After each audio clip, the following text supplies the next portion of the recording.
And good morning, YouTube.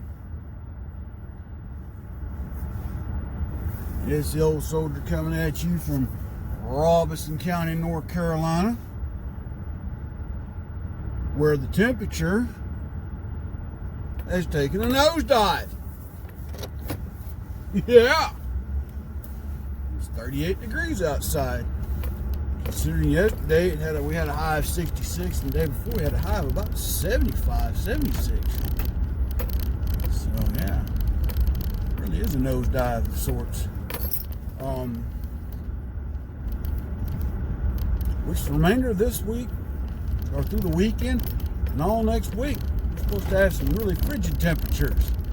So, just an interesting shift of weather patterns, if you will. Hey, it is what it is. But, yeah. So, it's off to work we go. Hope everybody's doing good today. It is Friday. TGIF, baby! TGIF.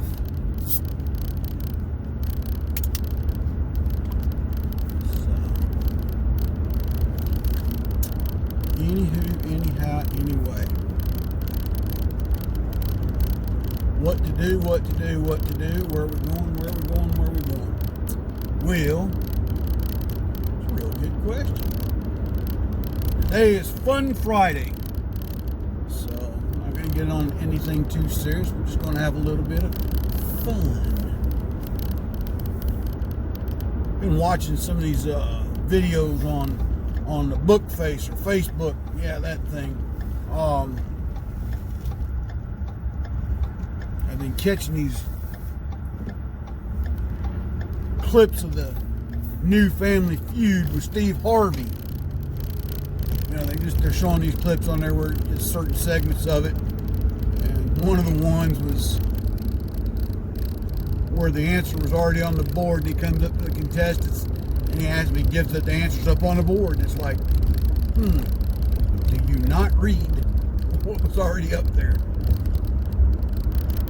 And of course, Steve Harvey, he's so animated in his response on a lot of them. It's kind of fun to watch.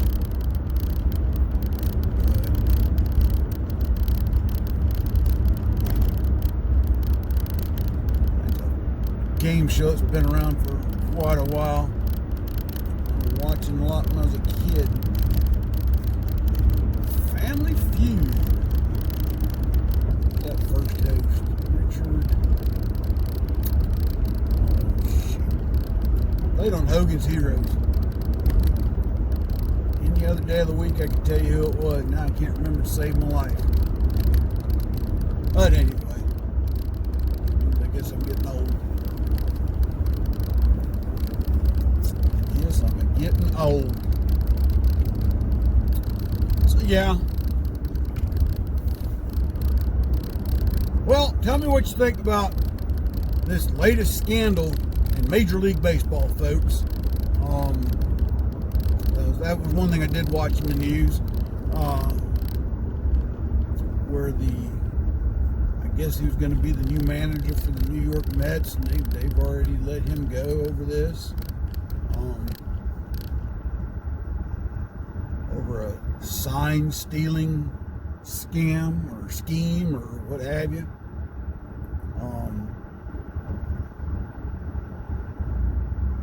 But yet, and the thing is, they're saying involved one of the teams, or the team that won the World Series. I'm thinking to myself, this almost sounds about as bad as the Point scandal back in the early 1900s. I want to say that team got stripped of their title as the world champions. Or they got banned from the Hall of Fame, one of the two. But yet, people that run the Hall of Fame can't seem to forgive Pete Rose. They did induct a guy that, admitted to using steroids, so he could get home runs. Oh my goodness.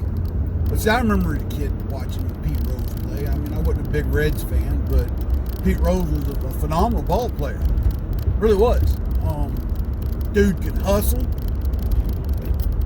You know, he could hustle like nobody's business. He could hit, he could throw. I mean, like he was a never-ending pool of talent out there on the diamond. He just had a work ethic when it come to the game that was really above everybody else's, I thought. Of course, you know, he got hemmed up gambling and betting against his own team when he was, and I get it. I don't condone that, but I think the man's been condemned enough, if you will. You know, a lifetime ban from the Hall of Fame. I think it's a little harsh. Consider now they're letting in people, like I said, that, you know, admittedly use steroids. And who knows, you know, let's go back and look at other players that didn't have a stellar past. You know, Babe Ruth, one of the all-time most popular players ever was to play the game.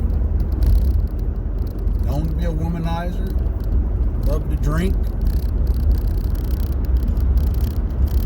Just saying, people.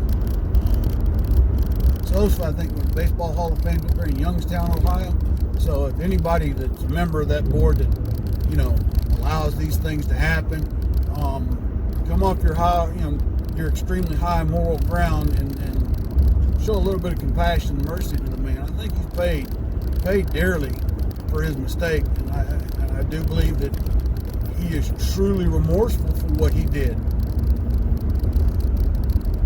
Show the man a little bit of mercy and let him be considered for nomination to the Hall of Fame, and then let the fans decide.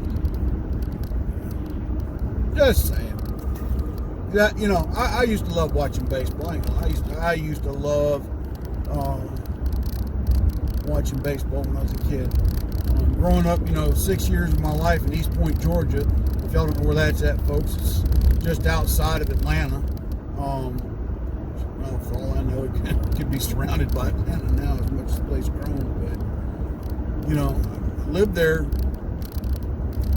until 4th grade, and you don't live there. And then, with that being said, Dad was working at Fort McPherson, Georgia. And of course, that was shortly after the Braves had moved from Milwaukee to Atlanta. They weren't doing so great in the 70s. Dad would come home with free tickets all the time to Fort McPherson. They'd give Fort McPherson a ton of free tickets. And part of it, I think, was just to generate, you know, attendance, you know, get people there to watch the games. Whatever the case was, we would go. And, you know, I developed, like any other kid, I developed some players that I loved to watch play the game. One of my favorites was Dale Murphy. I'm not going to lie. Dale Murphy was, to me, the epitome of a ball player. Played just about anywhere the coaches put him. The coach said today, Dale, you're playing third base. He'd go play third base. They told him tomorrow that he was going to play right field. He'd go play right field. I can remember when I think Biff Pocoroba sustained one of his injuries. Dale Murphy basically filled in as the catcher for several games. You know, pitcher-wise, Phil Niekro was one of my favorite pitchers. You know, of course, he was the king of the knuckleball. And the man had a phenomenal pitching record. And as a pitcher, he actually had a pretty darn good batting record. You know, and for a while, him and his brother Joe both played for the Braves for a time. But Phil Niekro was another ball player that I had respect and admiration for. Still do. And I just remember as a kid growing up, you know, out of all the catchers the teams had, Biff Pocoroba was about the only one that could really anticipate Phil Niekro. I think they had a good pitcher-to-catcher relationship. But, you know, the Braves had a lot of good players in the 70s. Pitching, you know, outside of Phil Niekro, maybe one other, though.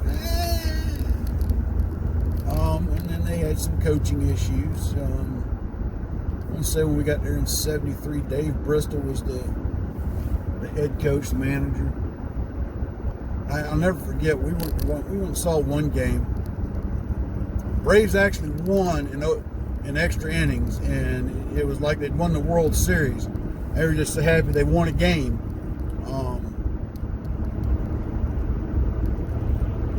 But like I said, we would go. This was the old Fulton County Stadium before they tore it down. I remember sometimes Dad would go trade our tickets with a scalper and pay $20 to get better seats.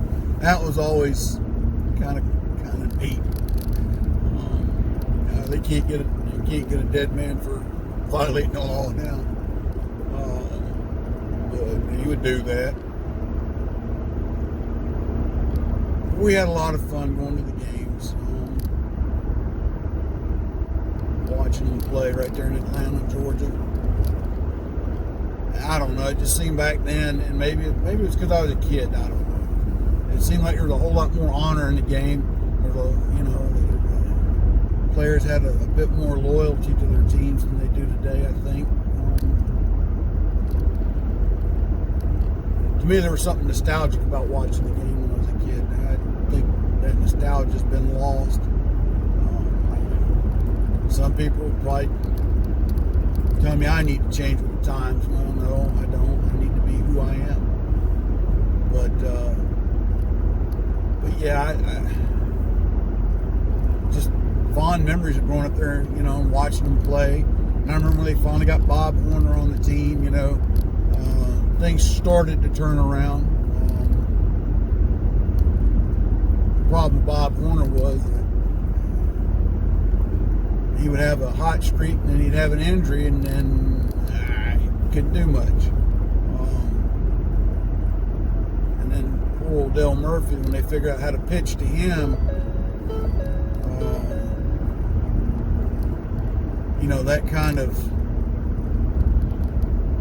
that kind of finished his career per se, and I guess maybe he just wasn't as adaptable to the different way they were pitching to him. It still didn't change his work ethic as a ball player. He'd still get out there in that field and hustle, and without complaint. I don't think I've ever seen Dale Murphy complain about anywhere they put him. And if he did, you didn't see it, so it was the other thing. But then, Los Angeles had Steve Garvey, a.k.a. Popeye. Dude had huge forearms. Huge. But Steve Garvey was a compassionate man. I forget the year and the game and the team that the Dodgers were playing, but Steve had come around third base and he went all in. In baseball, if the catcher's blocking the plate, the runner can basically throw a shoulder block and try to dislodge the catcher and the ball in order to score a run. It's legal. Steve Garvey hit the boy so hard, knocked him out. Steve Garvey didn't leave that man's side until the medical officials told him that he was going to be okay. It's just something I don't see in the game anymore, that level of compassion or respect for other players. I could be completely wrong in my assumption, but my observations, I don't see it there anymore.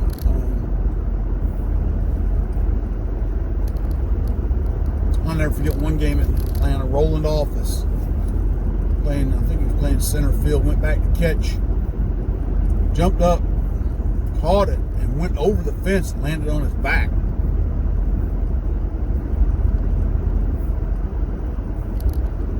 And they had to come and carry him off the field. Everything stopped. Never forget how many games later it was. We finally come back to playing, but yeah, up and over the fence. Johnny Bench, another good player that I got a lot of respect and admiration for. He used to have a TV show in the 80s. It was a baseball clinic, and my brother and I would watch it. He'd be out there coaching little league kids on this show. But part of the show, he taught them not only the game, but sportsmanship. That's another thing that seems to have dwindled over the years.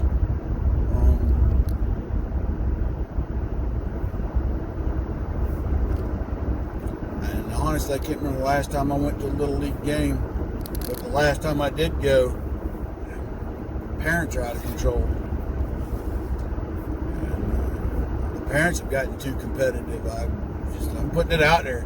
And if you're a parent with one Little League and you're competitive, sorry, but when your kids are playing Little League, let the coaches coach the game, let the umpires umpire the game, and let the kids have fun. Now, there's some argue at what age do you start, what age do you start really teaching that somebody's going to win and somebody's going to lose. For me, it was 6 years old when my first year playing Little League. My daddy sat me down one day and said, "Son, there's a winner and there's a loser. Somebody's got to win, somebody's got to lose." He said the only time that you should be mad at yourself if you lose a game is if you didn't try 100%. If you didn't give it 100%, then be mad at yourself. But if you gave it 100% and you still lost, you've got nothing to be ashamed of. That's the other thing. Daddy didn't care for bragging or boasting. He loved to go watch baseball and football, but he didn't like showboating. He didn't like bragging.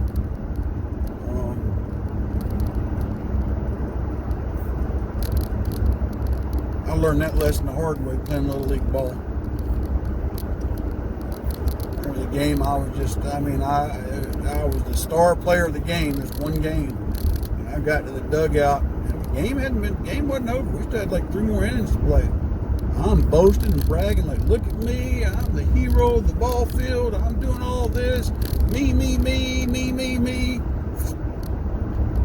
I wasn't paying attention, and I felt a hand grab me by the back of the neck, plop me down on the bench, and then he turned around and looked at the coach and said, "He's going to sit right here, but he ain't playing the rest of this game. Do not put him back out there, coach." He looked at me and says, "You ain't the only one out here playing, son." Yeah.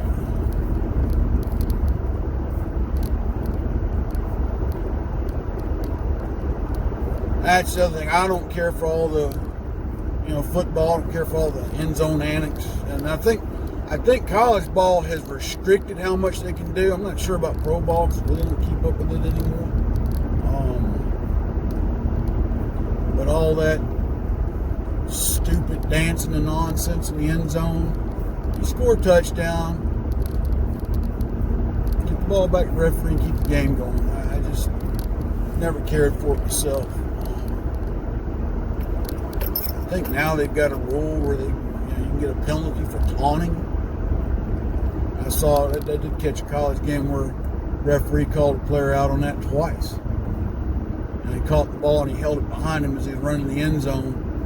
And they got him for taunting. I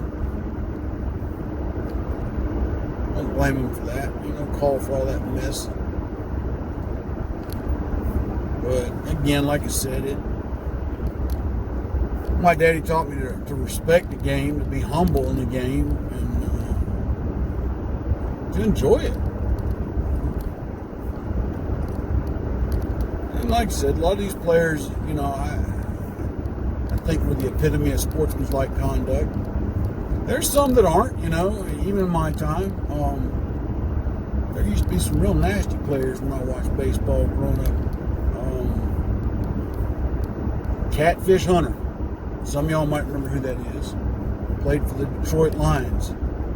Dude could pitch, but if he didn't like you, he was notorious for singing that ball at you.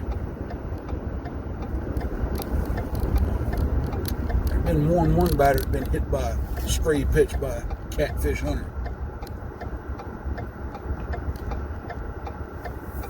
There's another pitch, I can't remember his name now, it's just as bad.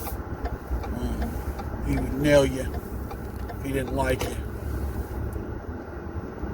But there's no call for that. You know, intentionally hitting a player with a baseball because you don't like them, or they've said or done something that you don't like. But it happens. Like I said. But, like, you know, again, the level of loyalty to teams is not what it once was. But and I think nowadays for little league kids, there's a lot of pressure on them to be as much like professional athletes as possible. And I think sometimes kids get too much anticipations to me. They get too many expectations put on them. Mom and dad want to live their dreams through their children. I see that a lot. Let your kids go play the game for fun. That's what it's really all about. When you boil down to the end of the day, it's all about having fun. Anyway, folks, I've bored you enough with my rants and raves here on Fun Friday. God bless, take care. Charities I'd ask you to support: Tunnels to Towers, Pin Up for Vets, Ballot for Veterans, and Folds of Honor. Help them out if you can. Vendors: Money Quick Pawn, Rayford Road, Fayetteville, Robert's Custom Woodwork, and Unsung Patriot. Give them all a check out, folks. And until tomorrow, we're going to try and get a video out tomorrow. We'll talk to you then. God bless, take care. Old Soldier out.